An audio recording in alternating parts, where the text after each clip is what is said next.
مسجد حرام سے مسجد اقصی تک حضور براق پہ گئے اور وہ اتنا سریع رفتار تھا کہ جہاں اس کی نظر جاتی تھی وہاں اس کا قدم پڑتا تھا. تو اس نے تو پہلا قدم اٹھایا ہوگا تو مسجد اقصی میں جا پڑا ہوگا.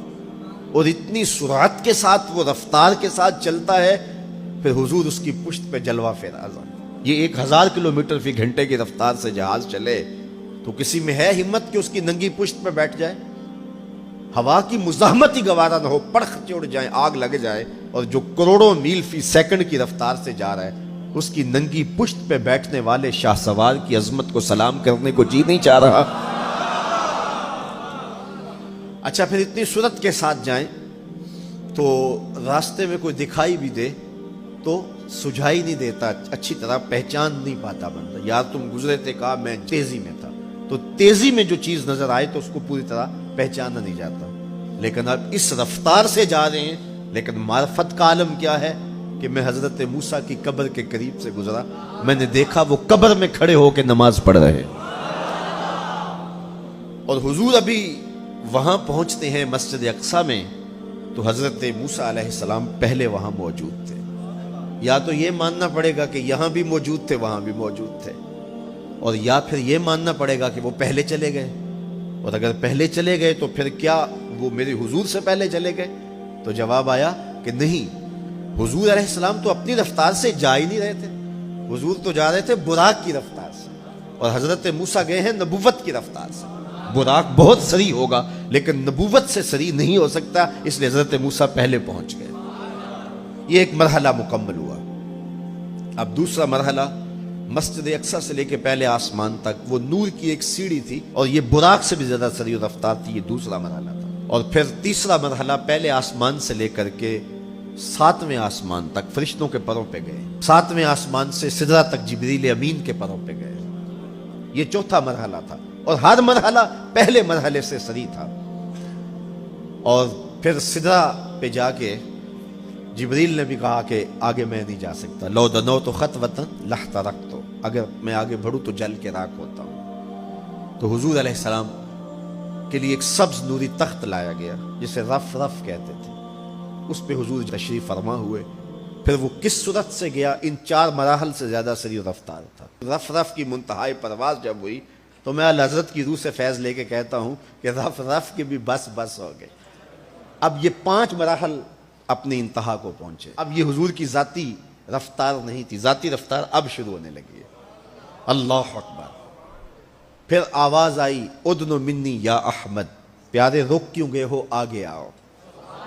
اللہ اکبر. اور حضور پھر اعلی حضرت فرماتے ہیں کہ ڈرتے جھجکتے آگے بڑھے. کیوں؟ جلال و ہیبت کا سامنا تھا, جمال و رحمت ابھارتے تھے. عبد تھے نا, معبود کے حضور حاضر ہو رہے تھے, تو جلال و ہیبت کا سامنا تھا, جمال و رحمت ابھارتے تھے. آواز آئی, محبوب آگے بڑھیے. حضور نے ایک قدم اٹھایا.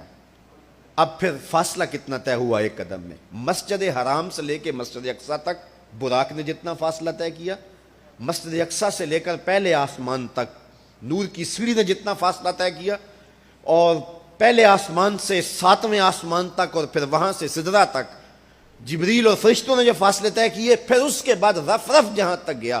ٹوٹل ان 5 مراحل میں جتنے فاصلے طے ہوئے, حضور کے ایک قدم اٹھنے سے اتنے فاصلے طے ہو گئے. اب یہ رفتار تھی میرے حضور کی. پھر ہر قدم میں اتنا فاصلہ طے ہوتا جتنا پیچھے ٹوٹل قدموں سمیت فاصلہ طے ہو چکا ہوتا. اب کوئی حساب کر کے تو دکھائے. اللہ اکبر. اور پھر آواز آتی گئی, بڑے محمد کریم ہو احمد, قریب آ سرور ممجد, نثار جاؤں وہ کیا ندا تھی, وہ کیا سما تھا, وہ کیا مزے تھے. 70,000 مرتبہ آواز آئی, اور حضور کے قدم اٹھتے گئے. پھر کہاں تک پہنچے, کوئی حد ہے ان کے عروج کی, بالا غل اولابے. اور اس کو میرے رب نے سفر نہیں کہا, کہا یہ ابھی میرے نبی کی سیر ہے. کیا سمجھو گے میرے رسول کو, اس کی سیر اتنی سریع ہے کہ تمہاری عقلیں تھک گئی ہیں, اور اگر وہ سفر کرنے پہ آئے تو پھر عالم کیا ہوگا. سی راز میراج محبتاں دا, نہیں سی کسے دی سمجھ وچ آن والا, سدیا طالب تے گیا مطلوب ہوتے, جبرائیل سی صد لے جان والا, بازے آخدے بن دروازیاں تو کیویں پہنچیا عرش تے جان والا. ابر عقل نو ایتھے دخل کیے جانے جان والا یا لے جان والا. یہ میرے رب کا دعویٰ ہے. اپنے محبوب کو سیر میں نے کروائی. اچھا سیر کروائی کیوں؟ تو کہا کہ میں اپنے عجائب قدرت کی نشانیاں اپنے عبد خاص کو، عبد منیب کو، عبد مختار کو، عبد مکرم کو دکھانا چاہتا ہوں.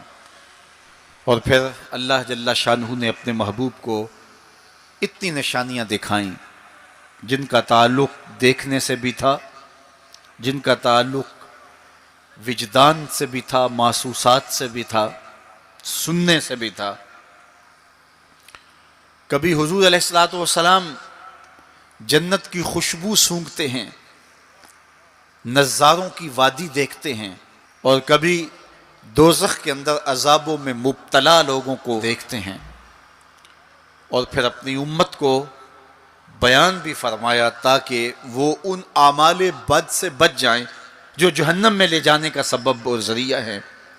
آج کی شب خاص میں میں اور آپ اپنی زندگیوں پہ غور کریں اور حضور علیہ السلام نے وہ جو ہمیں خبریں دی ہیں ان کو دیکھیں، اور کوئی ایسی کوتاہی کہیں ہمارے اعمال میں تو نہیں ہے، اگر ہے تو اس کو اپنے سے دور کر کے ایک نئی زندگی کا آج سے آغاز کریں.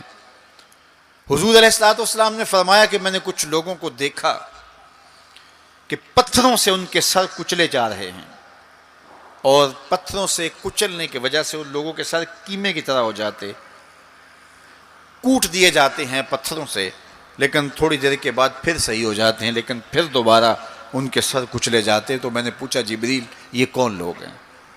تو کہا کہ یہ وہ لوگ ہیں کہ جن کے سر نماز کی وجہ سے بوجھل رہتے تھے، نماز جن کو بڑی بھاری لگتی تھی، اذان کی آواز سنتے اور پھر دوبارہ سرہانے پہ سر ڈال دیتے اور اٹھنے کی ہمت نہ پڑتی. حی علی الصلاۃ حی علی الفلاح کی دل فریب صدائیں کانوں میں پڑتی. تو ان کے سر نماز کی وجہ سے بوجھل ہوتے تھے، اور آج ان کے سر پتھروں سے کوٹے جا رہے ہیں.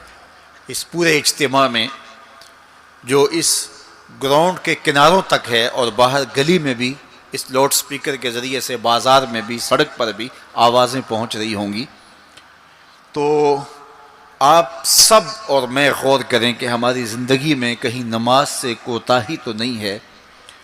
اور یہ بھی سن لیجئے کہ یہ معراج کا تحفہ خاص ہے جو حضور لے کر آئے ہیں. اسی لیے الصلاۃ معراج المومنین کہا گیا کہ نماز اہل ایمان کے لیے معراج ہے. حضور کا معراج تو یہ کہ دیدار الہی کیا اور وہاں تک پہنچے جہاں کسی کا تصور بھی نہیں پہنچ سکتا. لیکن اس امت کے لیے معراج یہ ہے کہ جب وہ پیشانی سجدے میں رکھ کے سبحان ربی الاعلیٰ کہتی ہے، اتنی رحمتیں برستی ہیں کہ اگر لوگوں کو پتہ چل جائے کہ ہم جب سجدے میں ہوتے ہیں تو کتنی رحمتیں برستی ہیں تو وہ سجدے سے ساری نہ اٹھائیں، اتنی رحمتوں کا نزول ہوتا ہے. اس لیے اس امت کا معراج یہ ہے کہ یہ 5 گانا نماز شعار زندگی بنا لے، کبھی بھی نماز قضا نہ ہونے دے، اپنی زندگی میں نمازوں کو اس طرح شامل کرے کہ نماز کا وقت آئے تو بے چینی ہو کہ نماز کی ادائیگی ہو، اور ایک نماز کے بعد دوسری نماز کا انتظار کرنے لگ جائیں. حضور نماز کو آنکھوں کی ٹھنڈک قرار دیں. بلال حبشی کو جب اذان کے لیے کہتے تو یہ فرماتے ارحنا یا بلال، بلال اٹھو اور ہمارے سینے کو راحت پہنچا دو. تو نماز سے حضور کے قلب کو، حضور کے سینے کو راحت پہنچتی تھی. میں اور آپ جتنے لوگ یہاں آئے ہیں اور جس ہجوم کے ساتھ، جس شوق کے ساتھ، جس ولولے کے ساتھ اور جس محبت کے ساتھ آئے ہیں، یقیناً آپ اور میں حضور کو راضی کرنے آئے ہیں، اپنے رب کو راضی کرنے آئے ہیں، آقا دو عالم کی رضا کے حصول کے لیے ہم آئے ہیں. تو حضور کی رضا کے طالب بن کے آج کے اس اجتماع میں آنے والوں، اگر تم چاہتے ہو کہ حضور ہم سے راضی ہو جائیں، تو اگر بدقسمتی سے کوئی بے نمازی ہے تو آج عزم کر کے جائے کہ آج کے بعد نماز نہیں چھوڑوں گا، اللہ کے رسول راضی ہو جائیں گے انشاءاللہ. چونکہ حضور نے نماز کو اپنی آنکھوں کی ٹھنڈک قرار دیا ہے، یہ حضور کے لیے راحت کا سبب تھا. تو 5 گانا نماز شعار زندگی رکھیں. قرآن مجید کا اسلوب ملاحظہ کیجئے. والنجم اذا ہوا اور پیارے چمکتے تارے محمد کی قسم جب معراج سے اترے، معراج پر جانے کا ذکر بھی کیا، معراج سے پلٹ کے آنے کا ذکر بھی کیا۔ حضور تو وہاں تک گئے، جنتیں بھی پیچھے رہ گئی، سدرہ بھی پیچھے، لیکن پلٹ کے پھر آ گئے۔ وہ ہر عالم کی رحمت تھے، جہاں چاہتے وہ رہ لیتے، مگر ان کی مہربانی کے یہ عالم پسند آیا، پھر پلٹ کے اس امت کے لیے واپس آئے میرے حضور صلی اللہ علیہ وسلم۔ ما ضل صاحبکم وما غوا، تمہارے صاحب، تمہارے آقا و مولا، تمہارے سید و سرور صلی اللہ علیہ وسلم نہ بہکے اور نہ بے راہ چلے۔ وما ینطق عن الہویٰ، اور وہ پیارے محبوب صلی اللہ علیہ وسلم اپنی خواہش سے بات ہی نہیں کرتے۔ جب بھی حضور جنبش لب فرماتے ہیں تو یہ رب کی طرف سے ہوتا ہے۔ وہ دہن جس کی ہر بات وحی خدا، وہ دہن جس کی ہر بات غنچائے علم و حکمت پہ لاکھوں سلام۔ علمہ شدید القوا، سکھایا ان کو سخت قوتوں والے طاقتور نے۔ ذو مرتن، جو سخت طاقتور تھا، فاستویٰ، پھر اس نے جلوے کا قصد فرمایا۔ وہو بالافق الاعلیٰ، اور وہ آسمان بری کے سب سے بلند کنارے پہ تھا۔ ثم دنا، پھر وہ جلوہ نیڑے ہو گیا، قریب ہو گیا۔ اللہ اکبر۔ فتدلی، پھر اور قریب ہو گیا۔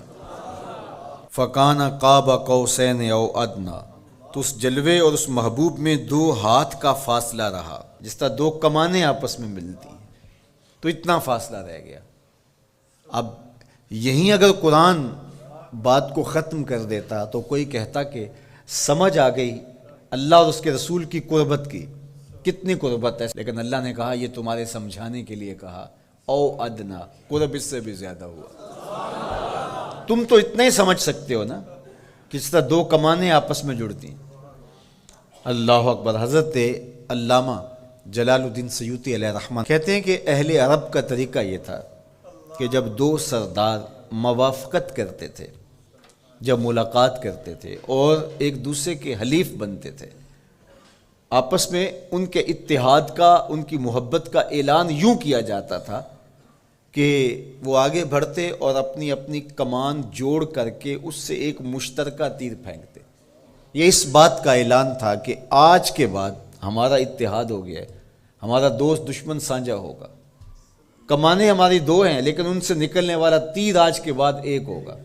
یہ اس بات کا اعلان ہے کہ ان کا دشمن ہمارا دشمن ہوگا، ہمارا دشمن ان کا دشمن ہوگا۔